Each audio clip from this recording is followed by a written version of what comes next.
Welcome to Dig, a history podcast.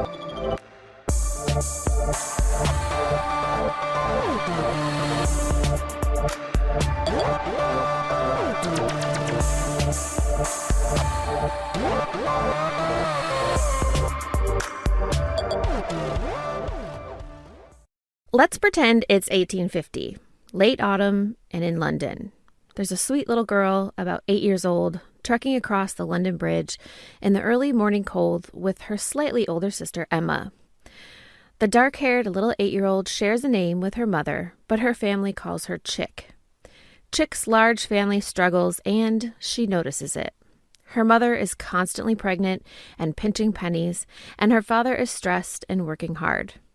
In her early years, she and her many siblings were often left to run around the block, barefoot and filthy, with the neighbor boys, while their parents coped with the strains of life. But not anymore. For 2 years now, Chick and her sister have been two of dozens of lucky children admitted to the Dowgate School. In the morning, they must wash their hands and faces, comb their hair, and don the uniform she had made herself and was laundered by the school. Since attending Dowgate, Chick and her sister were monitored to ensure that they both had haircuts every 6 weeks.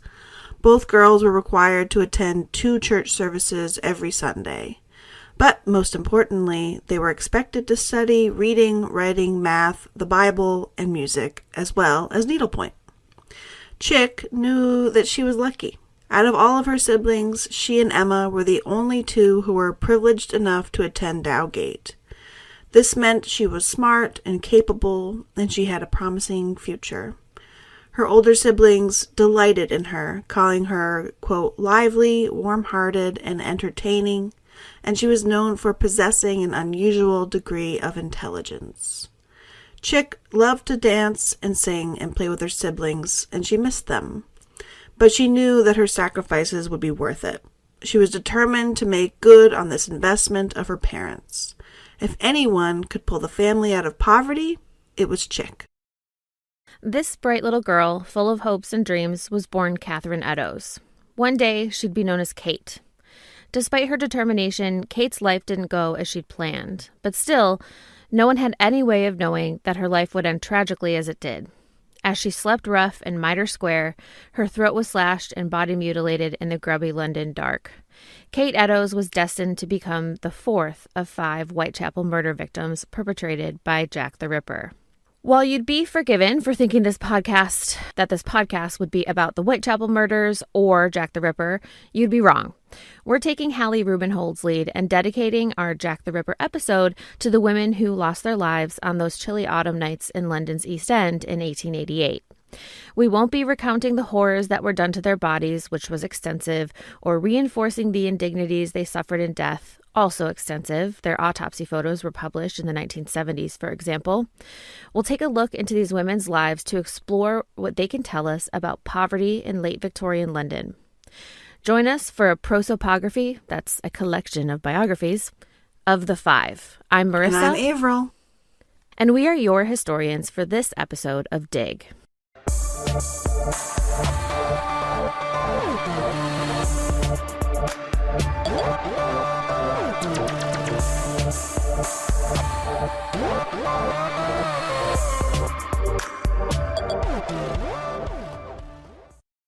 Hey folks, as you already hopefully know, we have co-authored a book that hit shelves in October last year. We have a lot of people to thank for helping us get to the point of publishing a beautiful magenta-jacketed book about spiritualism. And top of that list are all of our Patreon supporters. Our Patreons funded research trips to Lilydale, the purchase of rare and weird books we needed, subscriptions to digital newspaper archives, and writing retreats to get this beauty done. We couldn't have done any of this without y'all, especially our auger and excavator level patrons. Lisa, Carl, Karen, Jesse, Maria, Denise, Edward, Colin, Lauren, and Susan.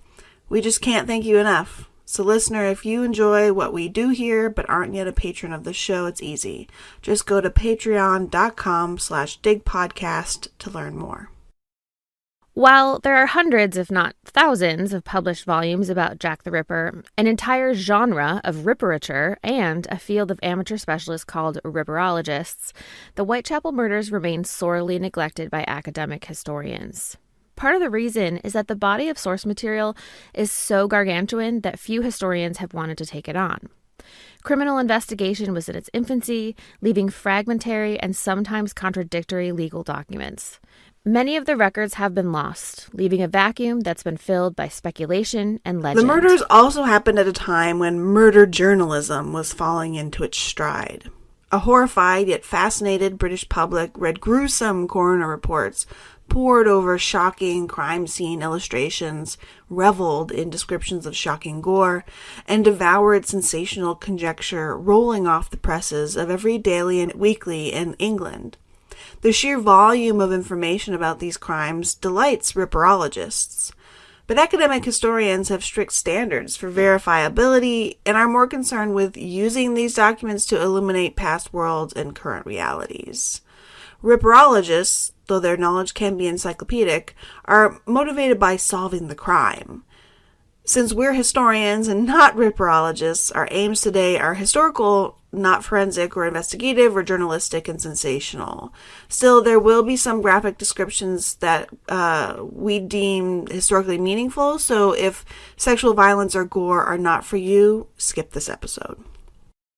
We are indebted to the brave few academic historians who have taken on this momentous event. Hallie Rubenhold for her meticulous research into the lives of the Ripper's neglected and dehumanized victims, Polly Nichols, Annie Chapman, Elisabeth Stride, Kate Eddowes, and Mary Jane Kelly.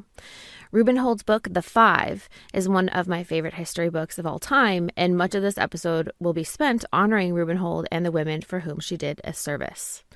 Also included in this episode is the work of L. Perry Curtis, an incredible historian of media who wrote Jack the Ripper and the Victorian Press. Paul Begg and John Bennett's book, Jack the Ripper, The Forgotten Victims, was also an incredible read. Lastly, deserving of an honorable mention is the historian Drew Gray, whose article about the academic neglect of the Whitechapel murders was crucial to my research for We're this. highlighting the victims whose dignity and legacy have been damaged first by the police and journalists who lived beside them, and then by the ripperologists who came later but used those misleading documents as inviolable truth. Hallie Rubenhold rejects this state of affairs, choosing to write a book wherein these five women are the stars, with no mention of their violent deaths or the posthumous indignities they and their families suffered. You'll find that their humble lives are interesting enough on their own. So, let's get started. Mary Ann Polly Nichols was born to Edward and Caroline Walker on August 26, 1845 in Dawes Court off Shoe Lane in London. She grew up in a working-class family during the Victorian era when London was experiencing rapid industrialization and significant social changes. We're talking about some real Dickensian shit here. In fact, Shoe Lane was where Dickens worked as a shoeblack before becoming the author of Oliver Twist. Polly's entire family shared one room measuring 8 by 10 feet with bad ventilation, a sooty interior in disrepair, and few bathroom facilities shared by many.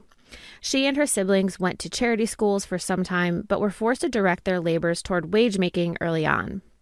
In 1864, at the age of 18 or 19, she married William Nichols, a printer's machinist. Together, they had 6 children.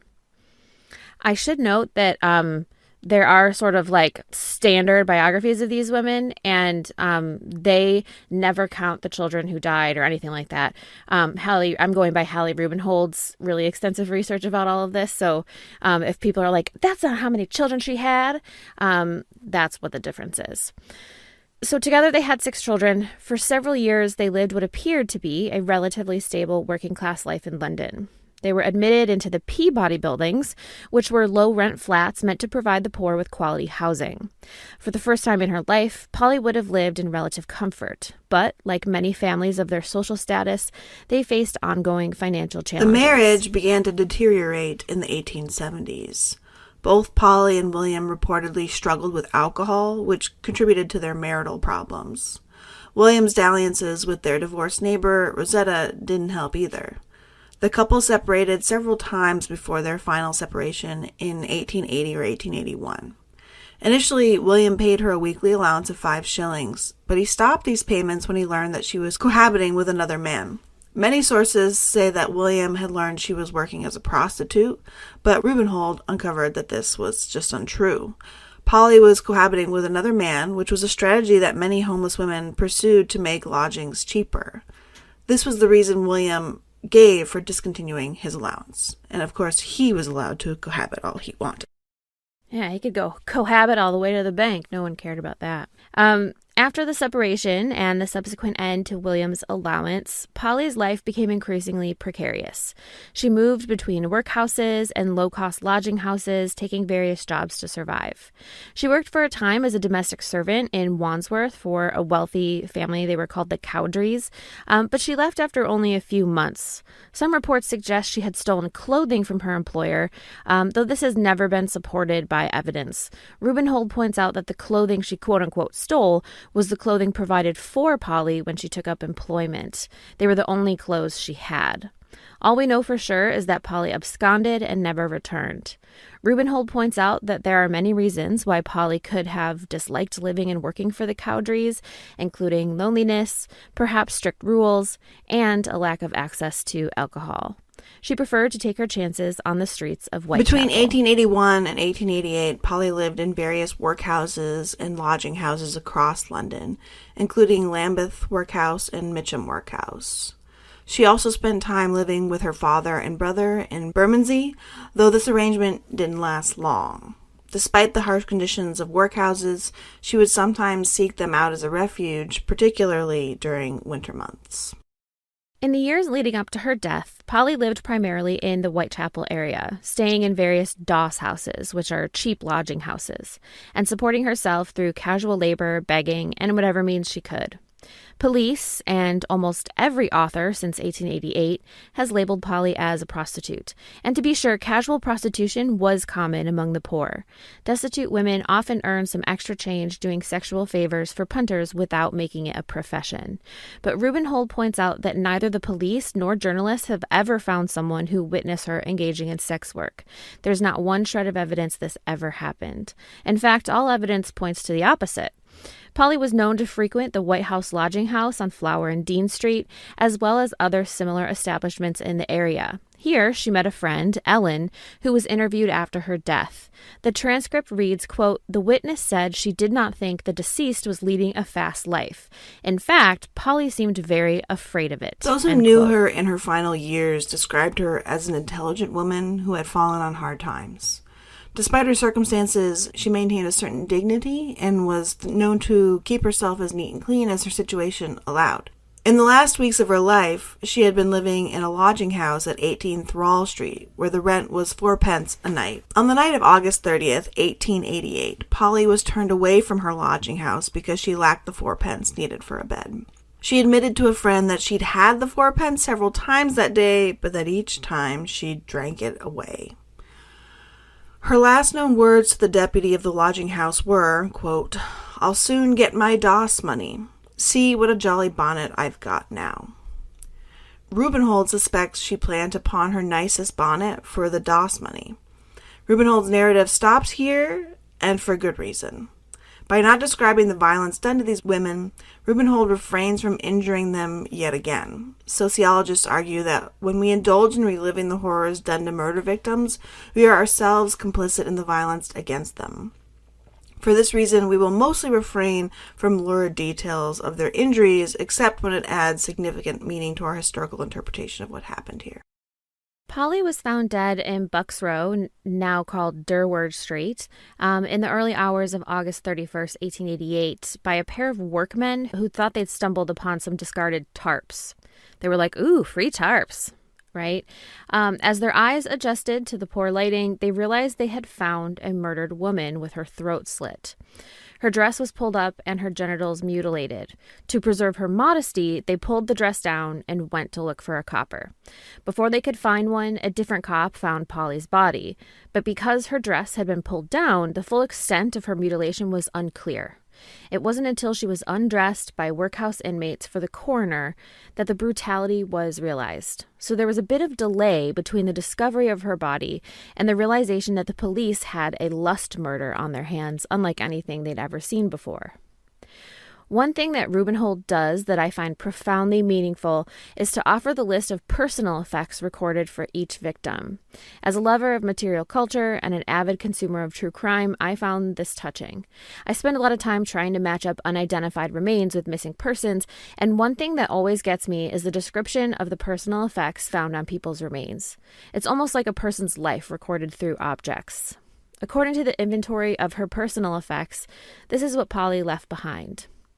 A black straw bonnet trimmed with black velvet, brown Ulster overcoat with 7 large buttons bearing the pattern of a man standing beside a horse, a linsey frock, a white flannel chestcloth, blue ribbed wool stockings, 2 petticoats, 1 gray wool, 1 flannel, both stenciled on bands, Lambeth Workhouse, brown corset stays, short, flannel drawers, men's elastic spring-sided boots with uppercuts and steel tips on the heels, a comb, a white pocket handkerchief, and a piece of looking Annie glass. Chapman, born Eliza Ann Smith, was born in September 1841 in Paddington, London, to George Smith, a soldier, and his partner, Ruth.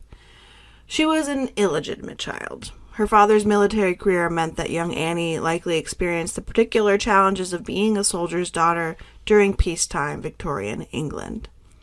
Annie spent part of her childhood in Windsor, as her father was attached to the 2nd Regiment of Life Guards. Unfortunately, several of George and Ruth's children died of infectious diseases, which devastated the family.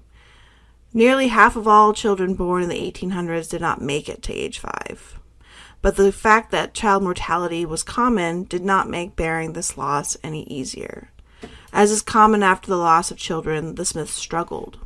George started drinking more heavily. Eventually, George transitioned into work as a valet for one of his commanding officers, Roger Henry William Palmer, a Crimean War hero. After 2 years on the job, he was found dead by suicide in his room.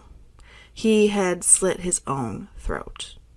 George's boss, Commander Palmer, and his household staff were beside themselves and wrote of being terribly affected for a long time after finding George's body. But during a time with no social safety net, George's suicide was not only emotionally devastating to the family, but financially devastating as well. They immediately lost their only income.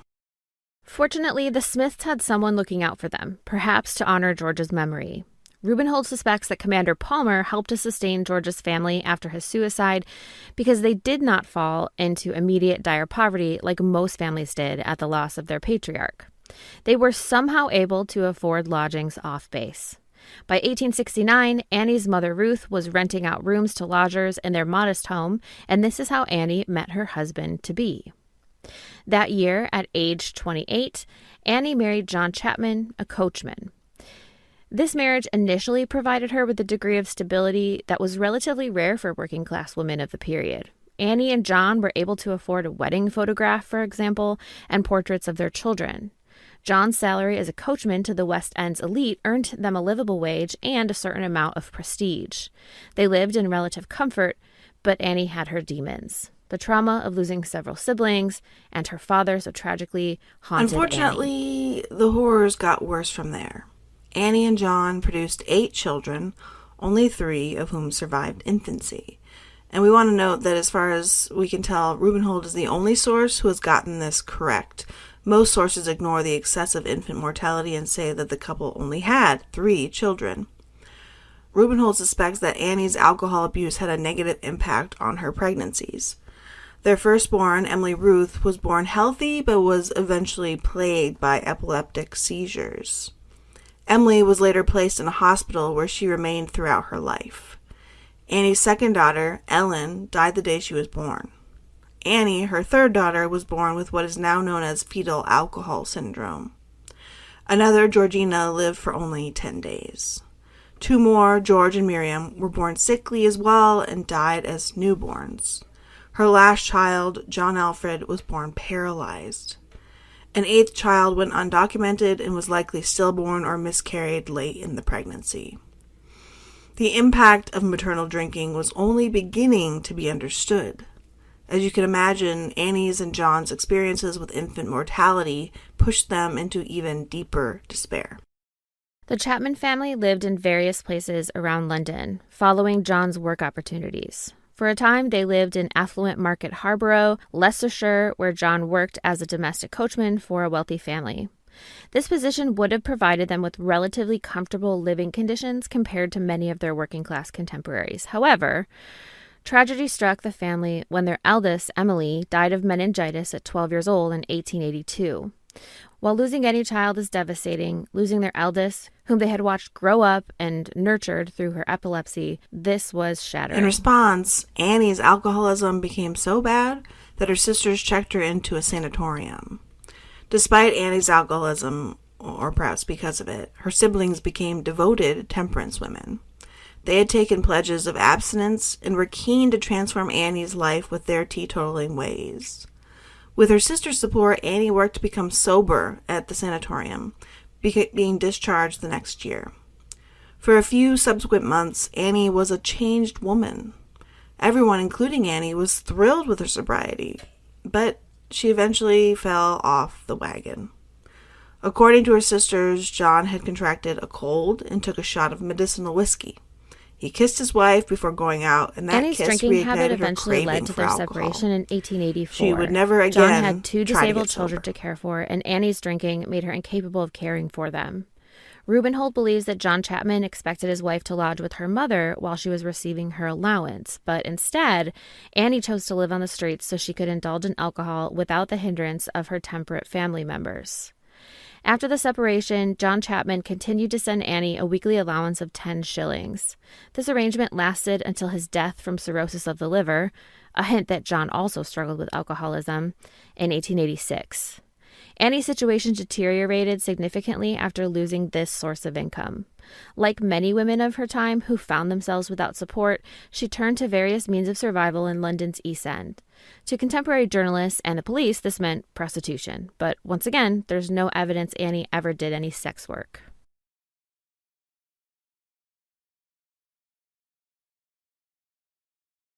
Annie took to selling flowers and crocheting antimacassars, which are decorative cloths used to protect furniture. But these endeavors didn't provide enough income to sustain her. She had to, as Polly had, attach herself to men in similar circumstances. At least male paupers could command a higher rate for day labor, and the two could split the cost of a bed. This cohabitation has been construed as prostitution by the police and by journalists, but this is more owing to Victorian sexual morality than to any hard evidence that Annie exchanged sex for money. To be fair, a lot of things were deemed to be tantamount to prostitution in late Victorian England. For example, consider outdoor relief, which was essentially welfare payments made to single mothers of illegitimate children to help sustain them. Workhouses were preferred to outdoor relief because, critics argued, outdoor relief just enabled women to have extramarital sex and birth illegitimate children. This, many argued, was a form of prostitution. One thing about Hallie Rubenhold's book that I think it wasn't hard to be labeled that I a guess prostitute is sort of a criticism, in Victorian England. is that she might be trying too hard to prove that these women weren't sex workers. So her writing almost conveys an outrage that these women would be labeled as such, as if it's like the worst thing that could be possibly said about them. I think she's correct that most of them weren't, and that the police and then the press just assumed that all destitute women who took up space in public life resorted to prostitution. They were definitely too easily dismissed as common prostitutes by the police and by the journalists of their time. And even, well-regarded historians still call all of them just common prostitutes. And this tells us a lot about the patriarchal societies they inhabited. But I also don't think that it should matter whether they were professional sex workers, casual and occasional sex workers, or not sex workers at all. It doesn't really make them any more or less vulnerable, the story any more or less sad, or them any more or less tragic figures. So, back to the story. In her final years, Annie suffered from several health issues, including tuberculosis and bronchitis. Despite these challenges, those who knew her described her as an intelligent and educated woman who had fallen on hard times. She was known locally as Dark Annie due to her dark brown hair and was described as a quiet woman who kept to herself but was well liked by those who knew her. In her last days, she was living at Crossingham's lodging house, struggling to maintain even this basic accommodation. On September 8, 1888, Annie Chapman was found dead in the backyard of 29 Hanbury Street. Annie's injuries were equally horrifying to Polly Nichols's, though the police encountered the added horror of realizing that her uterus had been removed and taken from the scene. Her last known movements included being turned away from her lodging house early that morning because she lacked the required 4d for her bed. The papers suggested that she had plans to prostitute herself for the required sum when she met her fate, but Rubenhold argues, quite convincingly, that Annie was sleeping rough, and that Polly might have been as well when the Ripper's knife slashed her throat. Both women were without indoor accommodations that night, and both women were found in areas where tramps were known to sleep rough. It's for this reason that Rubenhold argues that Jack the Ripper, whoever he was, did not target prostitutes, but rather women who were sleeping rough. This argument holds up for most of his canonical victims, except the last one. The local coroner and the journalists reporting on his findings found Annie's case very difficult to convey to the public. While ideas about Victorian sexual squeamishness is sometimes overblown, there were some hard and fast rules of propriety that no longer apply today. For example, despite publishing graphic illustrations and descriptions of the sharp force injuries incurred by the Whitechapel victims, not one reporter could bring themselves to write about Annie's removed and missing uterus, and not one report uses the word pelvis at all. Instead, they wrote that a, quote, portion of Annie's, quote, stomach had been removed. They also wrote of a vague, quote, abdominal wound. Describing any part of the female anatomy that men did not have was untenable, but it was considered acceptable to detail vicious wounds on other parts of their bodies. We won't be recounting the rest of those injuries here, but again, we'd like to read the list of Annie's personal effects. Annie's inventory reads like this: long black figured coat that came down to her knees, black skirt, brown bodice, another bodice, 2 petticoats, a large pocket worn under the skirt and tied about the waist with strings, lace-up boots, red and white striped woolen stockings, neckerchief, white with a wide red border, scrap of muslin, 1 small tooth comb, 1 comb in a paper case, scrap of envelope containing 2 pills, bearing the seal of the Sussex Regiment, and post-stamped London, 28 August 1888. The next 2 murders happened on the same night, so the victims are often bundled together, their deaths referred to as the double event. But their lives could not have been more different. Elisabeth Stride was born Elisabeth Gustafsdotter on November 27, 1843, in Torslanda, Sweden. She grew up in a remote homestead as the daughter of a farmer, Gustaf Eriksson, and his wife, Bita. Her early life in Sweden was relatively stable. Elisabeth milked cows, studied the Bible like a good Lutheran, and lived in a relatively nice house on their remote farm. From 1860 to 1864, Elisabeth, like most young women seeking to save up money to get married and begin their own household, worked as a servant in the Olsen household in Gothenburg, which was the big city nearby. Sometime around 1864, Elisabeth was either assaulted or took up a lover. We don't know who, and the relationship is clouded in mystery, but by March of 1865, she was 6 months pregnant, unmarried, and the baby's father had absconded. This got her in trouble with the law.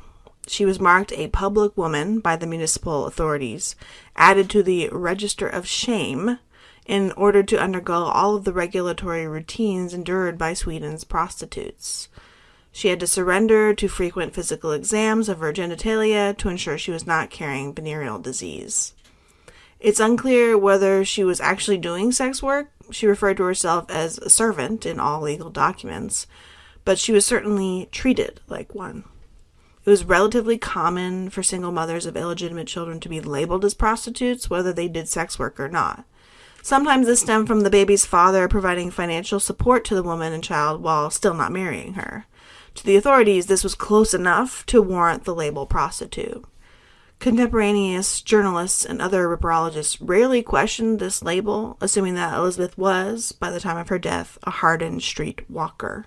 Unfortunately, at one of these inspections, Elisabeth was found to have syphilis and was admitted to a venereal hospital. In the venereal hospital, she gave birth to a stillborn girl. It's unclear if the syphilis itself or the toxic treatments for syphilis contributed to the baby's death.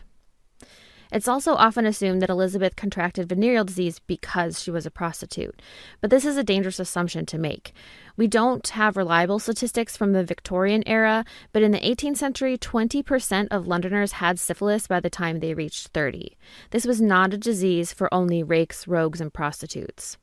Rubenhold thinks it's most likely that she fell pregnant during a dalliance with another servant, or that she was sexually assaulted during her period in service, which got her pregnant and gave her syphilis.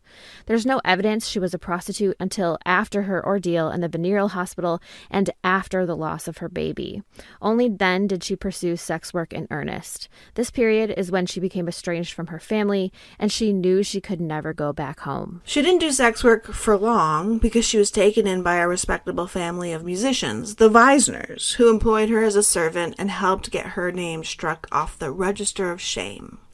Elisabeth came into some money in 1866 from an unknown source, and Rubenhold argues it was common for women who had become pregnant outside of marriage to be cared for by their former lovers, so perhaps her child's father provided her with a sum. She used it then to apply to emigrate to London and for her ship fare.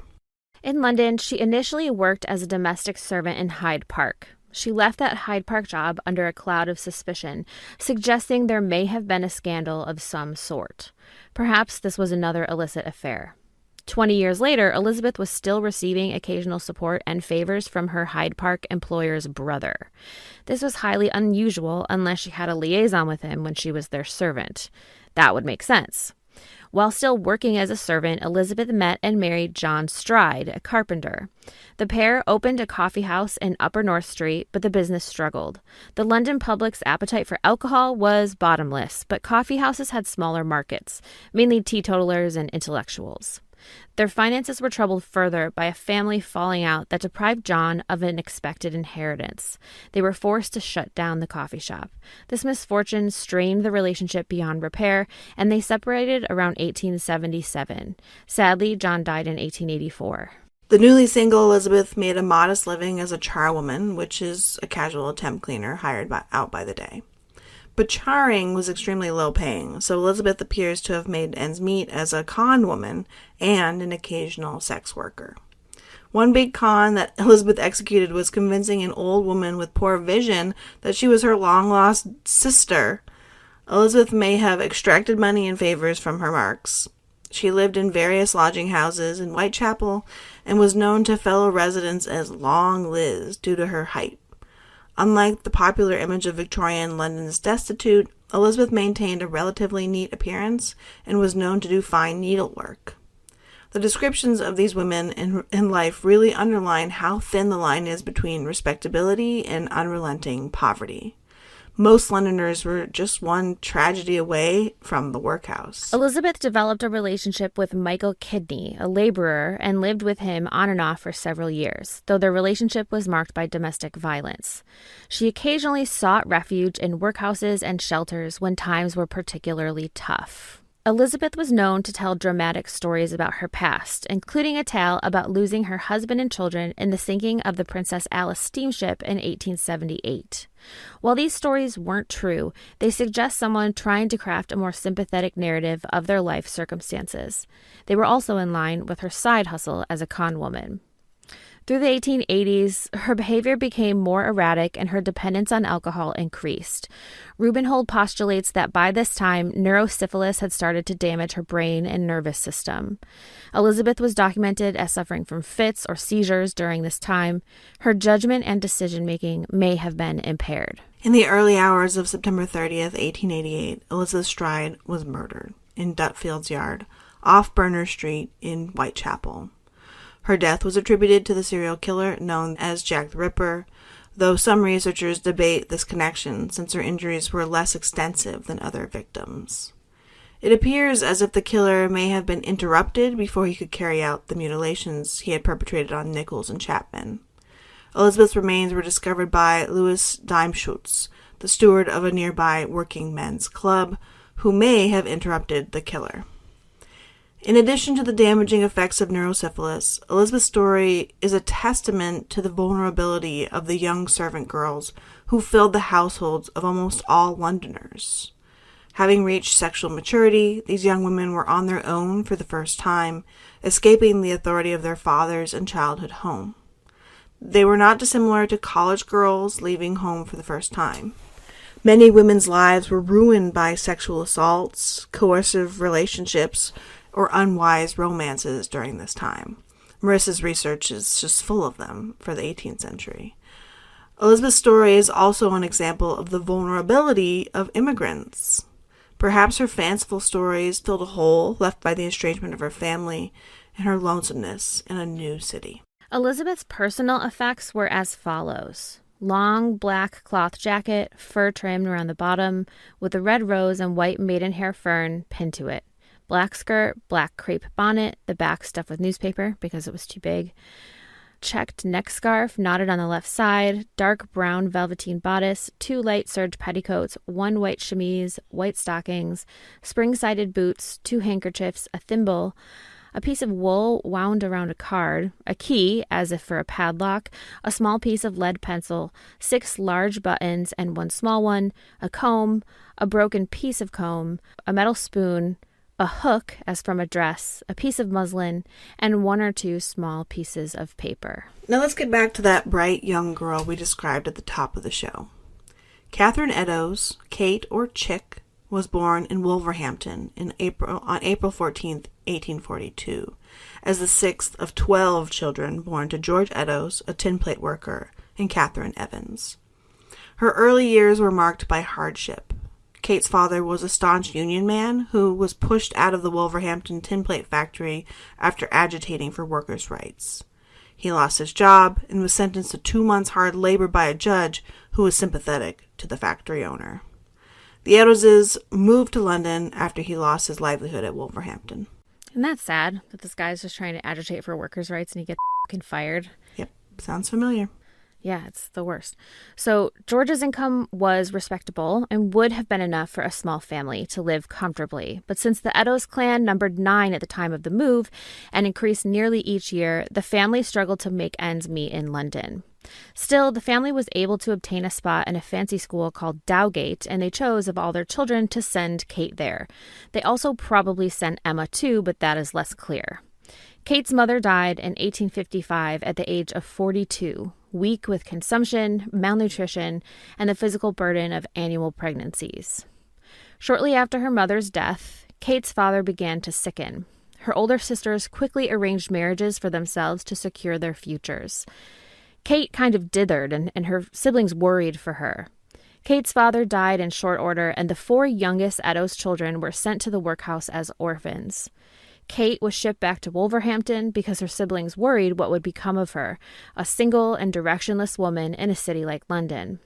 Kate was miserable in Wolverhampton with her extended family. She was caught stealing from a store at the factory where she worked and spent much of her time trying to avoid marriage and the hardscrabble life she'd witnessed her mother live. In the 1860s, she entered into a relationship with an Irishman, Thomas Conway, a soldier who had recently returned from a tour in India.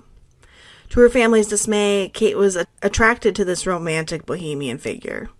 Though they never legally married, Kate took his name and lived with him for over 20 years. They had several children together and continued Conway's bohemian existence. The family moved between London and Birmingham, with Conway working as a chapman or a traveling salesman, while Catherine helped sell his goods. They slept on their carts in open fields most summers, traveling to different villages every day to hawk their wares. Their relationship deteriorated in the late 1870s. The pair attempted a sedentary lifestyle in London, but struggled with money as a result. Catherine lost her 3rd child, Harriet, as an infant from malnutrition. The devastation and guilt of not being able to provide for their children drove Thomas to leave London for his typical salesman circuit again. This left Kate destitute, pregnant, and with 2 young children to care for. Like most women in her situation, Kate resorted to routine entries into the parish workhouse to keep her children and herself alive. This miserable existence led to Kate relying on alcohol to cope. When Conway was in town, he and Kate fought terribly, a situation that devolved into Conway's serious physical abuse of Kate. But when Conway left, Kate was safe, but destitute again. It was a vicious cycle. By 1880, Catherine left him. As was typical in the 19th century, the father automatically was awarded custody of the children. This marked a significant turning point in her life, leading to increased instability. After separating from Conway, Kate formed a relationship with John Kelly, a casual laborer. They lived together in various lodging houses in London's East End, surviving through a combination of casual work and begging. Despite her circumstances, contemporaries described Kate as an intelligent woman who could read and write and was known for her quick wit. These are clues that when Kate was little, she was meant for bigger and better things than her parents had been able to achieve. But a few cruel twists of fate later, and Kate was worse off than her parents. Kate struggled with alcohol throughout her adult life. It's unclear when her drinking became a problem, but by the 1880s, Kate was on the outs with all of her family members and constantly on the radar of East End police. While it's plausible that Kate resorted to casual prostitution, there's actually no evidence of that, other than the assumptions of the police. On September 29, 1888, she was arrested for public drunkenness and held at Bishopsgate Police Station. She was released shortly after midnight on September 30th. Less than an hour later, she was seen alive, but preparing to sleep rough in Mitre Square. Within another hour, Kate's murdered body was found in Mitre Square at 1:45 a.m. Kate was 46 years old at the time of her death. Kate was particularly known for her sense of humor and her ability to sing. Even in difficult circumstances, she maintained a reputation for being cheerful and witty. She was described as being about 5 feet tall, with dark auburn hair, and having a small scar on her forehead from a childhood injury. One of the saddest aspects of Kate's story is that she had enough money in her pocket when she died to pay for a bed at a lodging house. Notably, Kate's murder occurred on the same night as Elisabeth Stride's, leading to their murders becoming known as the double event. Ripperologists theorize that the murderer was interrupted killing Elisabeth Stride and went in search of another victim to satisfy his violent urges. Kate's personal effects list is on the longer side, but I just really love reading these. So if you don't think that these are really interesting, just fast forward the next 2 minutes. I just think that these lists give us a really good idea of what their lives were like. Or what they needed to have on their person to survive. Black straw bonnet trimmed in green and black velvet with black beads. Black strings worn tied to the head. Black cloth jacket trimmed around the collar and cuffs with imitation fur and around the pockets in black silk braid and fur. Large metal buttons, dark green chintz skirt, 3 flounces, brown button on waistband. The skirt is patterned with Michaelmas daisies and golden lilies. Man's white vest, matching buttons down the front, brown linsey bodice, black velvet collar with brown buttons down the front, gray stuff petticoat with white waistband, very old green alpaca skirt worn as an undergarment, very old ragged blue skirt with red flounces, light twill lining worn as an undergarment, white calico chemise, no drawers or stays, a pair of men's lace-up boots, mohair laces, right boot repaired with red thread, 1 piece of red gauze silk worn as a neckerchief, 1 large white pocket handkerchief, 1 large white cotton handkerchief with red and white bird's eye border, 2 unbleached calico pockets, tape strings, 1 blue stripe bed ticking pocket, brown ribbed knee stockings darned at the feet with white cotton, 2 small blue bags made of bed ticking, 2 short black clay pipes, 1 tin box containing tea, 1 tin box containing sugar, 1 tin matchbox empty, 12 pieces of white rag, some slightly bloodstained, these were menstrual rags, 1 piece of coarse linen, white, 1 piece of blue and white shirting, 3-cornered, 1 piece of red flannel with pins and needles, 6 pieces of soap, one small tooth comb, one white-handled table knife, one metal teaspoon, one red leather cigarette case with white metal fillings, one ball of hemp, one piece of old white apron with repair, several buttons and a thimble, mustard tin containing 2 pawn tickets, portion of a pair of spectacles, one red mitten. I just find it really interesting. And Kate, it had the most stuff on her, including tea and sugar. And I think that probably comes from her having lived a very sort of bohemian existence for most of her life, right? So she kind of got really good at like having everything she needed with her at all times, as opposed to some of the other women. They had only been on the streets for a few years in comparison. And so now we'll turn to the last of the 5 canonical victims. As historians, our standards for documentation are high, and we prefer not to perpetuate unsubstantiated claims. But we can tell you what we do know, thanks to Hallie Rubenhold's dogged research.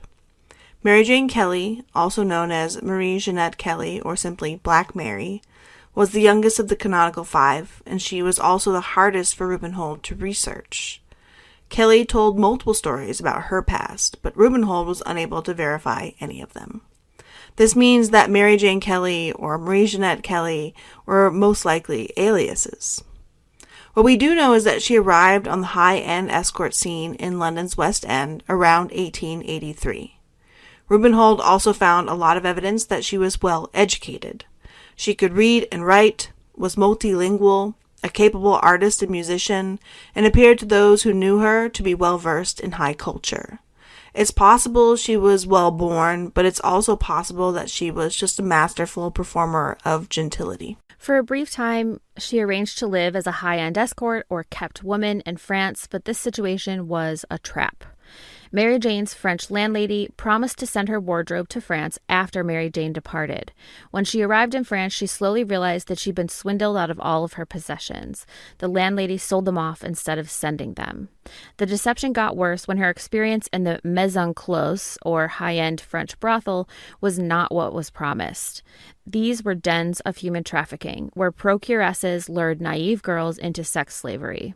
Shockingly, Mary Jane was able to escape the Maison Close and return to London. Very few women escaped a Maison Close outside of a pine box, and her ability to escape suggests she was quite wily. When she returned to London, she had nothing.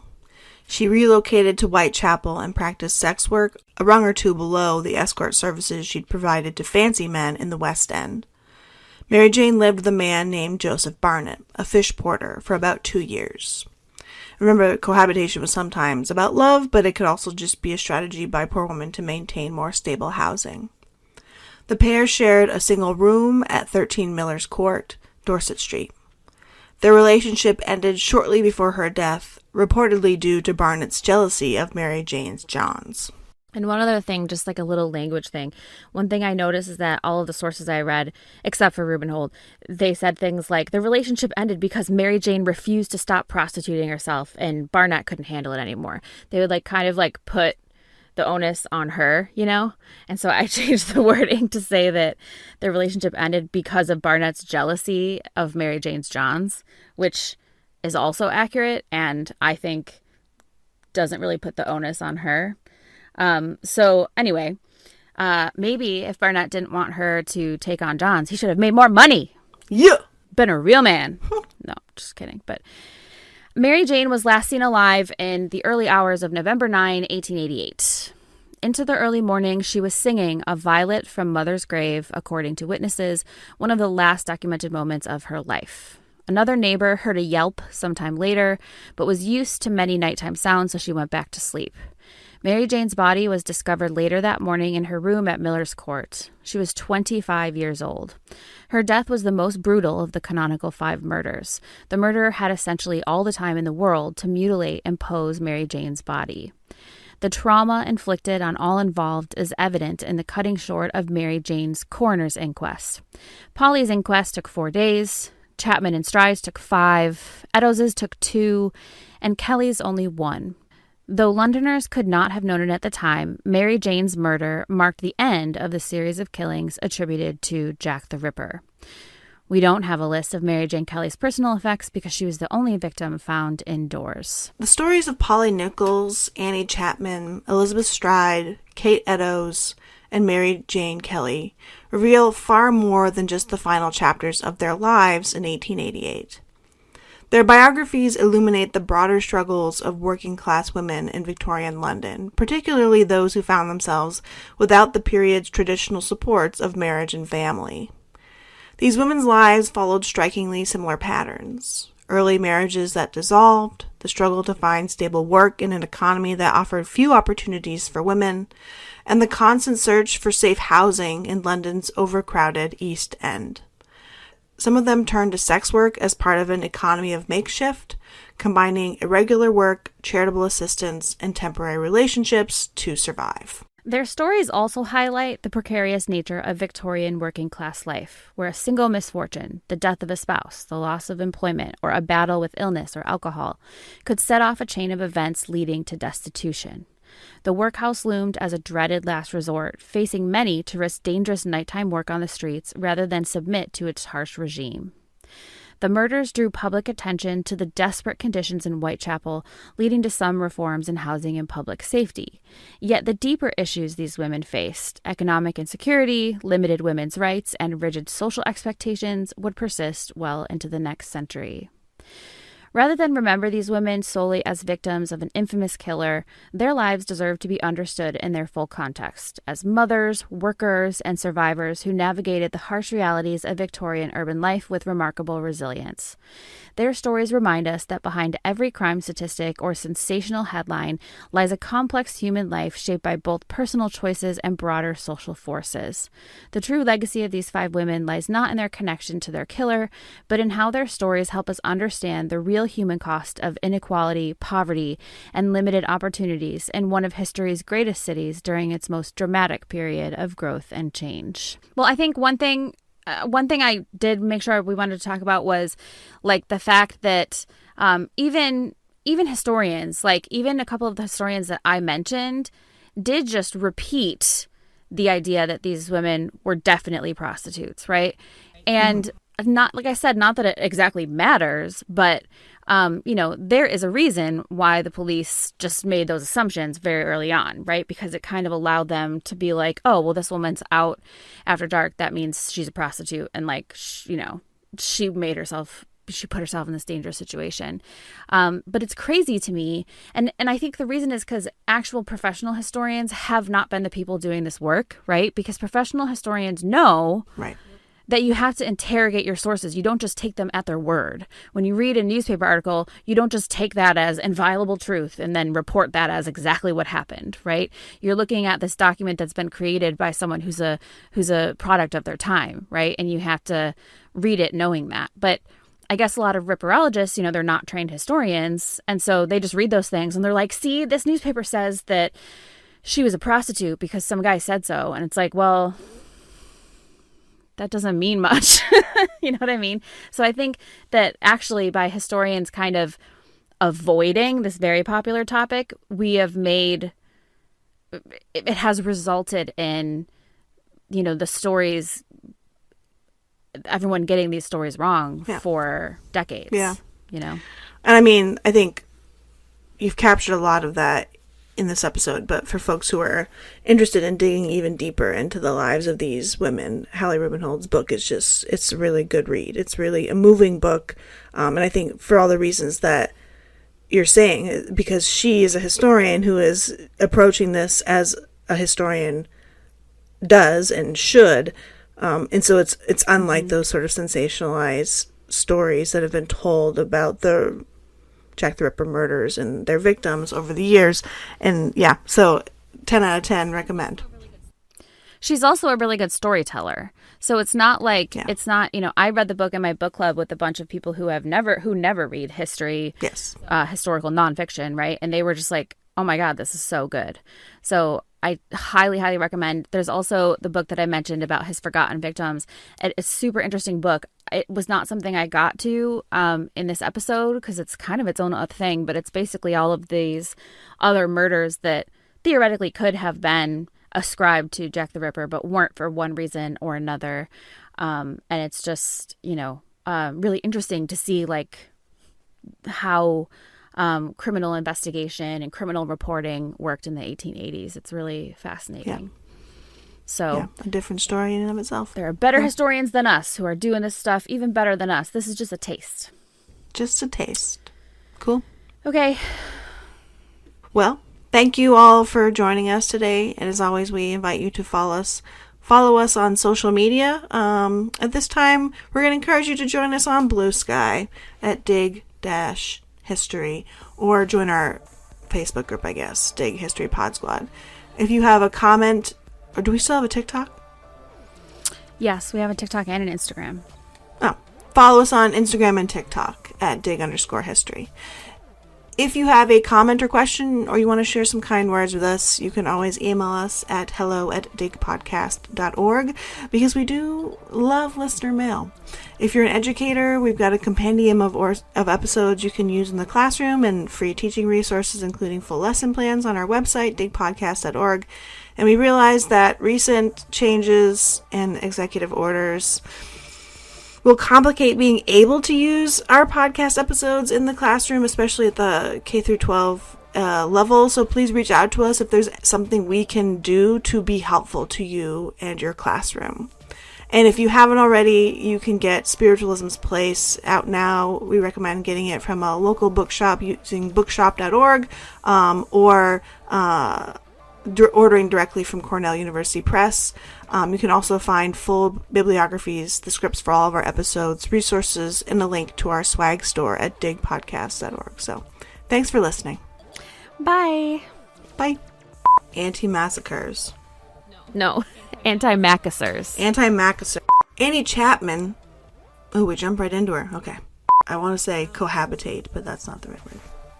That would be maybe a very British way of saying it. I don't know. Whom they had watched grow up and nurtured her through her epilepsy. Why can't I talk? This is the way the sentence is written.